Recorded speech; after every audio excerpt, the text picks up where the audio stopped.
Next 9 news में आपका बहुत बहुत स्वागत है। मैं हूं आपके साथ अबरारुल हक रहमानी।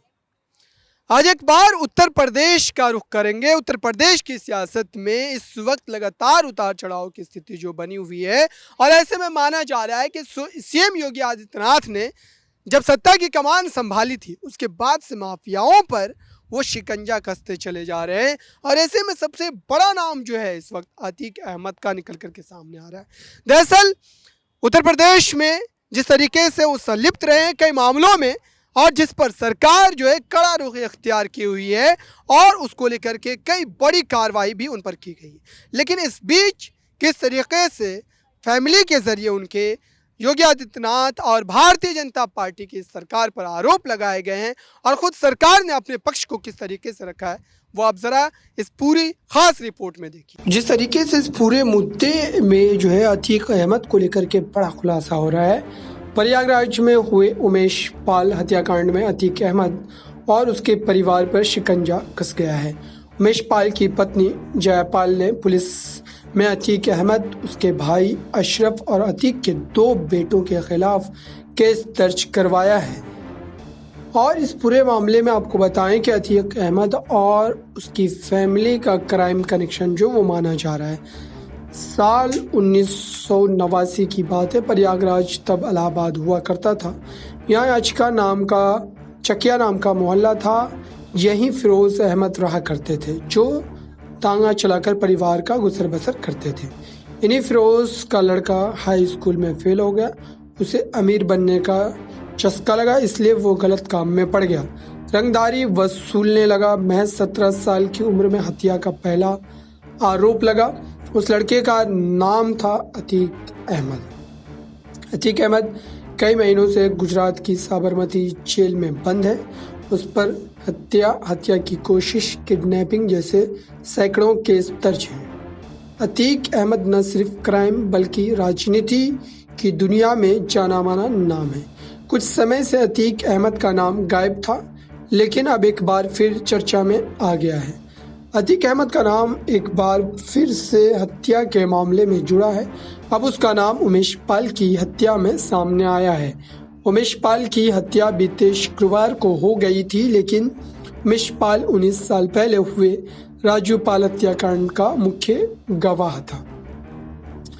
अब ऐसे में माना जा रहा है कि 25 जनवरी 2005 को राजू पाल की दिन दहाड़े गोली मारकर हत्या कर दी गई थी।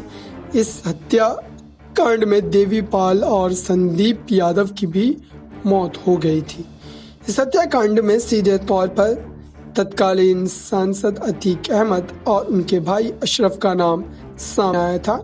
राजू पाल बहुजन समाज पार्टी के विधायक थे। और अब ऐसे में कहा जा रहा है कि फिर से प्रयागराज पुलिस कमिश्नर रमित शर्मा ने बताया कि उमेश पाल पर शुक्रवार को हमला हुआ था। इसमें उनके 2 गनर संदीप निषाद और राघवेंद्र सिंह भी घायल हो गए थे।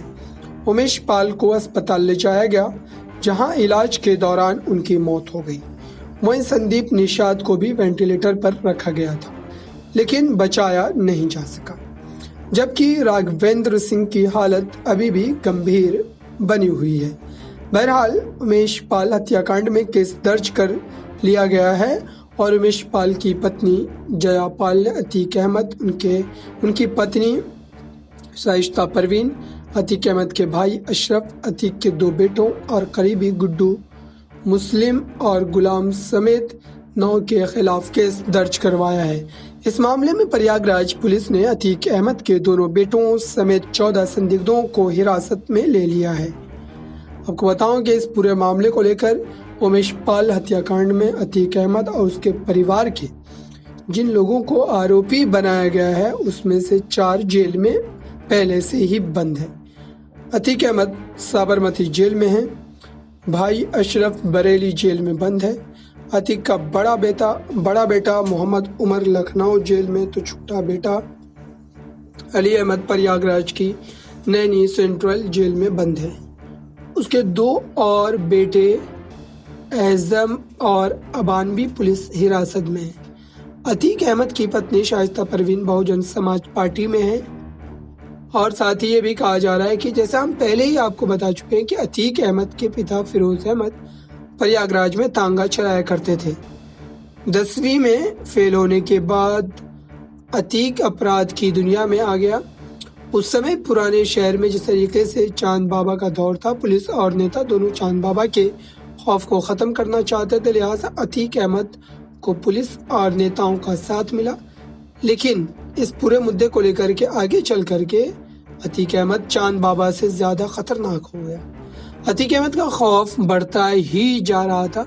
1986 में पुलिस उसे उठाकर ले गई। ऐसा कहा जाता है कि उस समय इलाहाबाद के किसी कांग्रेस नेता से संपर्क किया गया। इस नेता की दिल्ली तक पहुंच थी, फिर बस वही हुआ, दिल्ली से फोन गया लखनऊ, लखनऊ से इलाहाबाद और अतीक अहमद छूट गया। हालांकि इसके बाद भी अतीक अहमद की मुश्किलें कम होने का बजाय जो वो बढ़ती चली गई। उसके पास बचने का तरीका सियासत ही था। 1989 में अतीक अहमद ने निर्दलीय उम्मीदवार के तौर पर इलाहाबाद पश्चिमी सीट से विधानसभा चुनाव लड़ा और जीत गया। अतीक अहमद ने निर्दलीय उम्मीदवार के तौर पर राजनीति की शुरुआत की थी। बाद में समाजवादी पार्टी ज्वाइन कर ली, फिर अपना दल में आ गया। अतीक 5 बार विधायक और 1 बार फूलपुर से लोकसभा सांसद चुना गया। अतीक अहमद पर 100 से ज्यादा आपराधिक मामले दर्ज हैं, जिसमें हत्या की कोशिश, किडनैपिंग, रंगदारी जैसे केस मौजूद हैं। उसके ऊपर 1989 में चांद बाबा की हत्या, 2002 में नस्सन की हत्या, 2004 में मुरली मनोहर जोशी के करीबी बीजेपी नेता अशरफ की हत्या, 2005 में राजू पाल की हत्या का भी आरोप शामिल है। अब माना जा रहा है कि जिस तरीके से लगातार उनकी मुश्किलें बढ़ रही है, उससे सीधे तौर पर यह कहा जा रहा है कि आने वाले समय में उनकी जो मुश्किलें हैं वो कम होने का नाम नहीं ले रही है। तो अब ये देखना होगा कि इस पूरे मुद्दे को लेकर के जिस तरीके से आने वाले समय में उनकी परेशानी बढ़ती चली जा रही है, और ऐसे में कहा जा रहा है कि अभी जो स्थिति बन रही है उसको लेकर के दरअसल इस समय उत्तर प्रदेश पुलिस प्रशासन पूरी तरीके से चौकसी बरते हुआ है और लगातार उनके खिलाफ इस तरीके के मामलों में कहीं ना कहीं आप कह सकते हैं कि राजनीतिक रूप से इस पूरे मुद्दे को लेकर के जिस तरीके की स्थिति बन रही है, उससे ये सीधे तौर पर कहा जा रहा है कि आने वाले समय में अतीक अहमद की जो मुश्किलें हैं वो और भी ज़्यादा बढ़ सकती है। अब ये देखना होगा कि जिस तरीके से प्रयागराज पुलिस ने आने वाले ये कहा है कि उमेश पाल हत्याकांड में जो तमाम बातें निकल करके सामने आ रही थी, और ये बातें कहा जा रहा था कि जो है इस पूरे मुद्दे को लेकर के जो सियासी मुश्किलें उनकी बढ़ रही है, और सीधे तौर पर ये कहा जा रहा है कि जो है इस पूरे मुद्दे को लेकर के प्रयागराज पुलिस जो है कई बड़े एक्शन उनके ऊपर ले सकती है।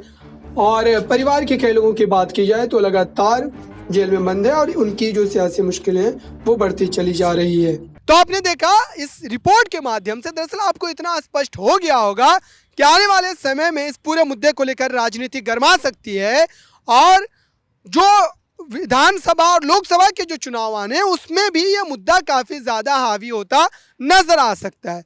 तो अब देखना होगा कि उत्तर प्रदेश में क्या वाकई अतीक अहमद फिर से सियासत में, राजनीति में सक्रिय हो पाएंगे, या फिर सलाखों के पीछे ही उनकी जिंदगी जो है वो कट जाएगी।